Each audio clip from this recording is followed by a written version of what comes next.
Sa headlines kan mga barata, pag positibo ka nagkapirang barangay official sa drug test, ikinamundo kang Naga City Dangerous Drugs Board. Kamundagan ni Jose Maria Panganiban, pinagagiromdom kang lokal na gobyerno kang Naga. Motibo sa pagsaksak sa mister na nagtuturog sa barangay San Isidro, Ciudad kang Naga, na ipaaram kang Naga City Police Office. Duwang aldaw na 3rd Congressional Athletic District meet kang DepEd Camarines Sur, nagpuon ngunyan aldaw. Diyos marhay na hapon, ako si Mark Mendoza, ang sa indong tagapaghatod Bareta.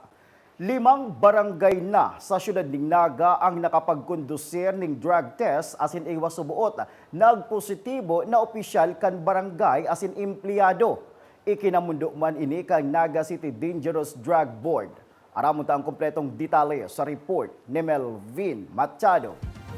Namundo si Naga City Dangerous Drugs Board head tot importante sa resulta kang ginigibong drug test sa mga opisyal kang barangay. Ini matapos na may magpositibo subot sa sainda. Day naman kay ni pinangaranan kung tagasain ang barangay opisyal. Alagad kasudma mismo si punong barangay Elisa Carmona kan barangay Tabuco ang nag-ako na may 2 tanod sa saing barangay ang nagpositibo sa drug test. 5 sa 27 barangay kang Naga ang natapos na ang pagpapadrug test sa paagi kang Naga City Dangerous Drugs Board. Medyo mamundo man tayo, igwang man ang mga nagpo-positibo. And we referred them to Naga City Hospital being in an accredited drug testing center for further pati confirmatory. So apa sir ang mga barangay kung pwedeng pangaranan? Kasunod mo, isa Kararayan, Tabuco, Dayangdang, Del Rosario, agar 5 nga ni Francia pa. Ang pag-request subot kang barangay na magkaigwanin drug test ang suporta sa kampanya kang lokal na gobyerno na malinig sinda sa illegal na droga asim pagsunod sa drug-free workplace policy. Nag-request sinda, inline man ni sa programa kang city government na magkaigwang araw kaini yung mga programa na malinig ang barangay ninda. As in ibang mga government agencies. Tayo man ang ginigibo kang city government Also, they are following na igwa po kaya kita ginahapon na drug-free workplace policy. Mga institutions, not only the government, kasi nga ng private, na magkaigwang sa diring programa. Mientras tanto, may pangreaksyon ang PDEA at PNP sa isyong ini kung sain ang saidang katuwang sa kampanya sa illegal na droga, ang iba sa sainda ang subuot involved to digdi. Para sa GNN TV48 Naga, Melvin Machado, Newsbreak. Mientras tanto, siniguro man ni Police Colonel Nelson Pacalso ang padagos-dagos na kampanya kan Naga City Police Office kontra illegal na droga. Ang gabos man subuot na suspek na nadakop sa saindang anti-drug operation ang nasaangatan naman nin kaso. Yung sa ating kampanya against illegal drugs ay tuloy-tuloy pa rin. Ito pa rin ang pangunahing tinututukan natin. At itong January nga ay may nahuli tayo na more or less 2 kilos. Sa iba pang bareta, an Ordinance Enforcement Division kan Public Safety Office ang mangingenot sa pag-implementar kang road clearing operation sa bilog na siyudad ng Naga. Susog kay Mr. Rene Gumba kan Public Safety Office, ang nasabing division kan PSO ang natukahan na mag-monitor kan pag-implementar kang road clearing na pinapusog kan sarong na ipasar na ordinansa kan lokal na gobyerno kang Naga. Iyo tabi. Kundi ang ginibutangon yan, sarong division na so pinag-assign ta. So Ordinance Enforcement Division, kasabay kang paggibo ninda kang trabaho sa wheel club, sa anti-vending, isasabay na so road clearing operations. So iyon na ini ang organizational commitment ta para sigurado na sa oral daw na trabaho parte so mandato kang ordinansa tabi. Mientras tanto, makondusir man in pagrekurida ang mga tauhan kang security group kan Public Safety Office sa mga pasilidad na pagsasadiri kan lokal na gobyerno kang Naga para si Taron. Ang subot nag-i-star o nag-uokupar digdi na mayong permiso o pagtugot ang lokal na gobyerno kang Naga. Madurar ini poon ngunya na aldaw hasta sa katapusan kan bulan. So sa tuyang security group na pinagdirihiran na i-review so sa tuyang mga pasilidades including the newly constructed ones. na may napabareta na may mga nag-uukupar, may mga nagagaramit without the permission of the city government. So the order has been given to clear these facilities accordingly. Mawara sa mga dahil man nagpaaram, nagtitirinda na dyan, so nag-i-restar na dyan.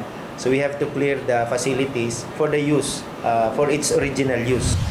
Sa iba pang bareta, dain na tios ni Acting Mayor Francis Belen kan Pili Camarines Sur ang sa iyang kababayan nakabali sa nasuluan sa Barangay Calawag, Syudad ng Naga kang nakalis na mga aldaw.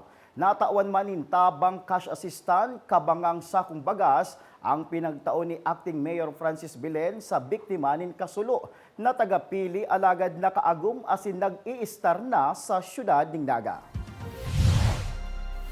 Sa pagbabalik kang news break, PNP Naga padagos na pinag-aarap ang motibo sa pananaksak gadan sa sarong mister na nagtuturog sa Syudad ng Naga. Yan asin iba pang mga bareta sa pagbuelta kang GNN TV. 48 Naga News Break.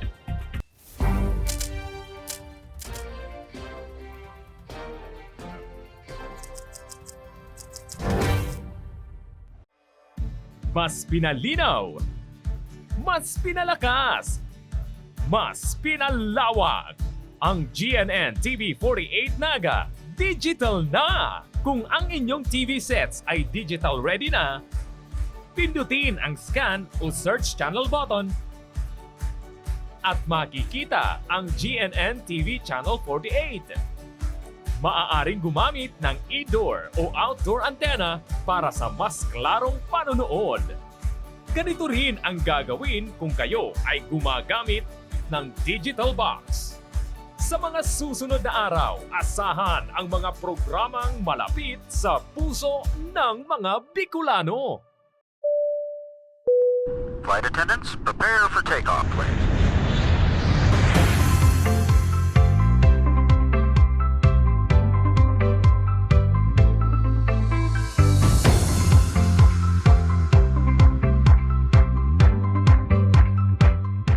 Slip life vest over your head. Take the tape around your waist.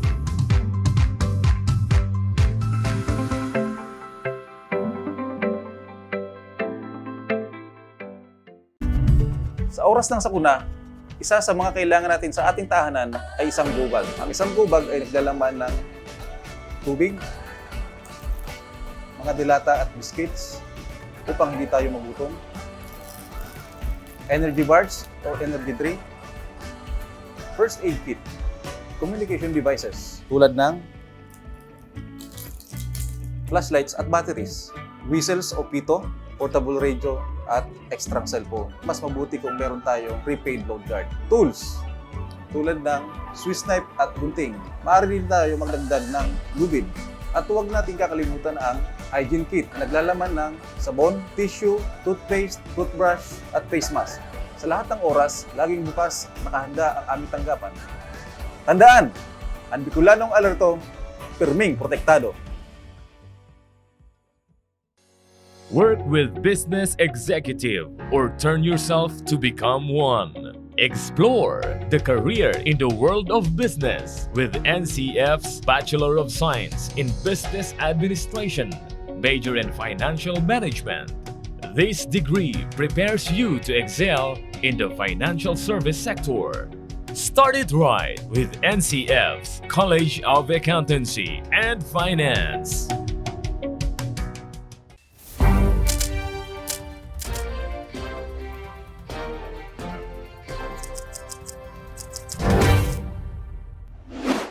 Padagos pa sa mga bareta, lokal na gobyerno kang Naga pinagirumdum ang kamundagan kan Bicolanong heroe na si Jose Maria Panganiban. Ang detalles aramon ta sa report ni Melvin Machado.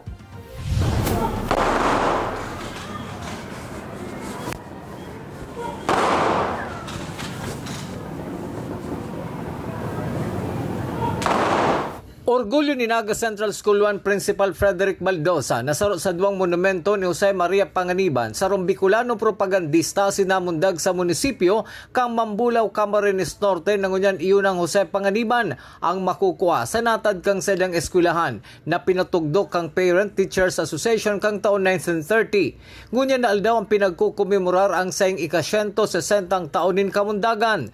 Bilang pagtaonin ora kay Jumapa, nagkaigwan ng wreath-laying ceremony na pinanginota ni Vice Mayor Nenny Diasis na nagrepresentar kang lokal na gobyerno kang Naga. Police Colonel Nelson Pacalso kang Naga City Police Office asin ang hali sa National Historical Commission of the Philippines. Primero, ang Naga Central School 1, pinakamaswerteng eskwelahan siguro. Ninhuli igdiyo sa eskwelahan may itinugdok ang monumento ni Jose Maria Panganiban na kung matatandaan duwa sa naman sa bilog na Kabikulan ang monumento ni Jumapa Ansaro yaon sa Dait tapos Ansaro yaon igdi sa Naga Central School 1. Utang na ini duman sa mga magurang, mga maestra, Parents Teachers Association 1930 ang nagdonar na magkaigwanin monumento si Jose Maria Panganiban. Para kay Mark Glorioso kang National Historical Commission, dapat magserbing inspirasyon sa presenteng henerasyon ang naging ambag ni Jumapa na sa hobe na edad may dakulang naiambag subuot sa nasyon. Para sa mga kabataan, gawin nating ehemplo yung buhay ni Panganiban na kahit bata pa tayo ay makakagawa tayo ng mabuti para sa ating bansa, para maiangat ang dangal ng lahing Pilipino.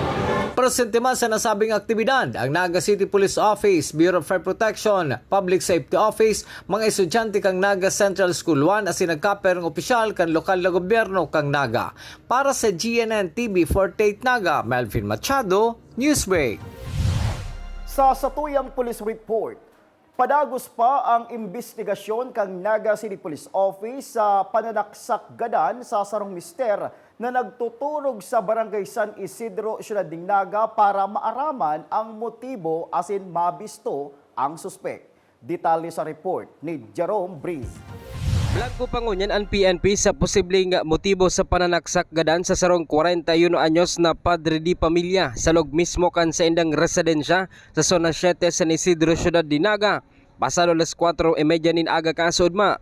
Sigun sa Philippine National Police, mantang ang biktima nga si Dison Divina Flor, 41 anyos, kaibahan sa iyang agom asin aki naturog, kana biglang laugon kana de panabistong suspect, asin tulos manapig saksak ang biktima, gamit ang kutsilyo sa iyang daghan. Natulos manapig dalagan sa Bicol Medical Center, alagad pigdeklarang dead on arrival kan doktor. Sigun pa sa PNP, igwa naman na sindaga na hiling na posibleng mga anggulo sa pananaksaka, alagad blanco pa sa motibo sa panggagadan sa biktima.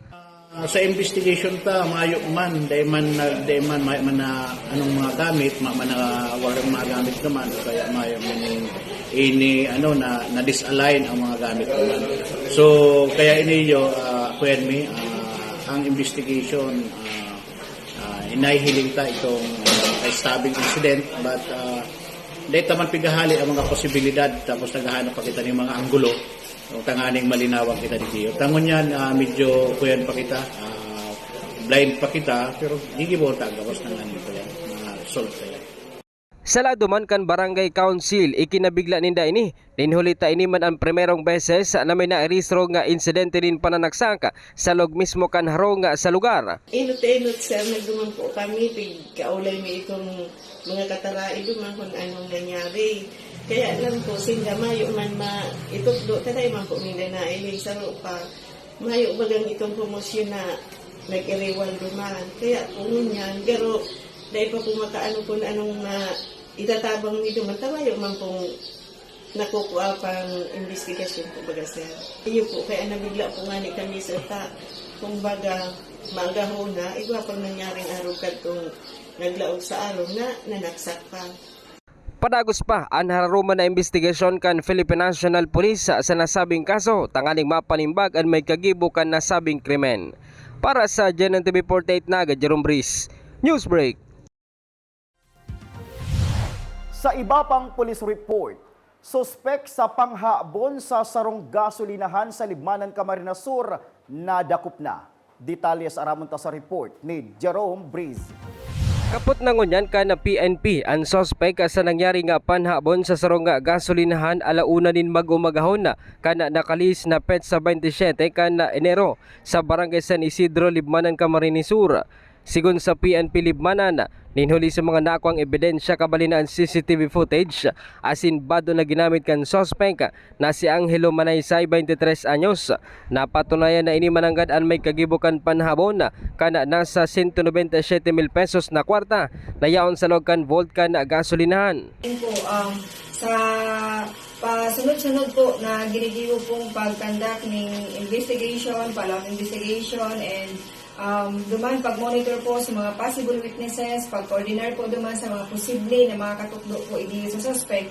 So, na-identified na po ini yung suspect sa paghahabon na kung saan na-aresto po ini yung kasuhapon. Ano po, duman po sa Barangay Putot, Libmanan, Camarines Sur na na-identify po ini yung pong suspect na iyo po ang may kagibo sa paghahabon duman sa nasabing barangay.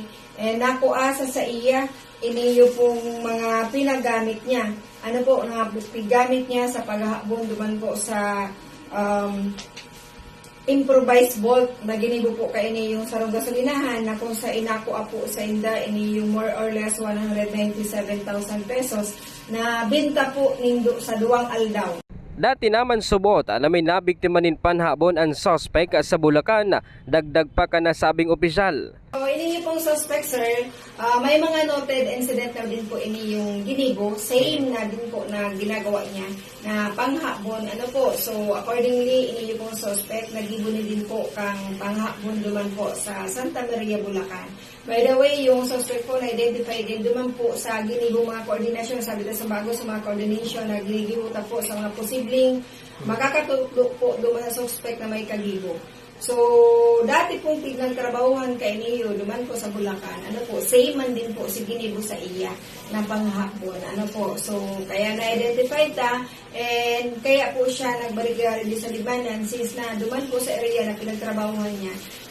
May mga tao po na ginibuhan niya din po ng panghapon. Kaya nakabalik siya din sa Libmanan. Pero sabi nga, nag-ulit na naman and nakasuhan na hanggang sa nakasuhan po siya ng robbery sa ginibo niya pong panghapon. Ibig sa gasolinahan sa barangay San Isidro, Libmanan, Camarines Sur. Nahampangon yan sa kasong robbery ang sospek na nadako pa sa pagkipagtabangan ka ng mga residente sa Banwaan ng Libmanan. Para sa GNN TV 48 Naga, Jerome Breeze, Newsbreak. Padago sa mga bareta, Oplan Kalusugan sa DepEd pinaglansar sa Don Manuel Abella Elementary School. Mga kaakian nakaresibe nin libreng pakakan asin gabot nin ngipon. Aramon taman ang kompletong detalles kayan sa report ni Melvin Machado. Sa Don Manuel Abella Elementary School sa Barangay Cararayan, Siyudad kang Naga, pinagibang launching kang One Health Week kan Department of Education kung saan may libreng pa-feeding. Hali sa katuwang na organisasyon na Nubentabang, may libreng paggabot din ngipon. May nagtawni lecture sa mga kaakian dapit sa pag-iwas sa illegal na droga. Gabos ini, nakasentro sa Oplan Kalusugan sa DepEd activity. Susog kay Ms. Hazel Rosompay, Division Nurse kang DepEd Naga, inimbitaran maninda mga katay na eskwelahan kang Balatas Elementary School, San Rafael asin San Isidro Elementary School para maging parte kan launching ngunyan aldaw. This time around po didikta sa school. It will be a school-based kick-off for the Oplan Kalusugan sa DepEd One Health Week. So yun na po ni si mamamatita mga activities kang Oplan Kalusugan sa DepEd. Yun na po yung school-based feeding program. Na-partner ta po ang Nubentabang Batch 1990 for the GOTO feeding. Huwag po kitang National Drug Education Program na ang partner ta po ang PNP para magtaram about drug prevention and control. Sa aga, malibot man subot sinda sa manlain-lain na eskwelahan sa Naga para hilingon ang mga kaparehong aktibidad kasumpay kang One Health Week celebration. Pagkatapos po kay ni sa aga po may mga conferences kami sa different schools and monitoring na po kami mga medical teams sa different schools kang pag-implement man nila kaning school-based kick-off program for Oplan Kalusugan sa DepEd. Para sa GNN TV 48 Naga, Melvin Machado, Newsbreak. Padagos pa sa mga bareta, ang Banwaan ng Kanaman, Camarines Sur ang host ngunyan kang 3rd Congressional Athletic District Meet na ginibukan sumagong aga an opening. Susog kay Alcalde Nelson Legaspi sa indaman pinagpreparar ang billeting center kan mga kaakian, pati na ang supply ng tubig asin kuryente na kaipuhan kan mga ini. Sa ibong subuot kan kakulangan nin pundo, kaipuhan man giraray nindang magdisponer bilang suporta sa DepEd maski biglaan si pag-anunsyo na sinda ang magiging host ngunya na palaro. Ang ansa to yung preparasyon, si dati man, si mga billeting center, pinag-ayos ta. Si Earn, tayo ang mayo man kitang Earn, si mga plug pool. And si satuyang mga water supply, si satuya pong mga sa electrical, mga portalet, toilet, and others, mga amenities na kaipuan na maray sa billeting center kan satuyang mga players, mga athletes. And siyempre, financially we're not able to prepare financially for this event. But na yung mga ibang maginibo kundi magdisponer bilang host kan ining 3rd Congressional District. Asin yan ang katiripunan kan mga bareta ngunya na aldaw. Day malingaw na bisitahon ang samuyang official Facebook fanpage asin ilike ang GNN TV 48 Naga para permi kitang updated sa mga bareta asin istoryang bida ang Bicolano. Liwat ako po si Mark Mendoza. Digdisa na yan sa GNN TV 48 Naga News Break.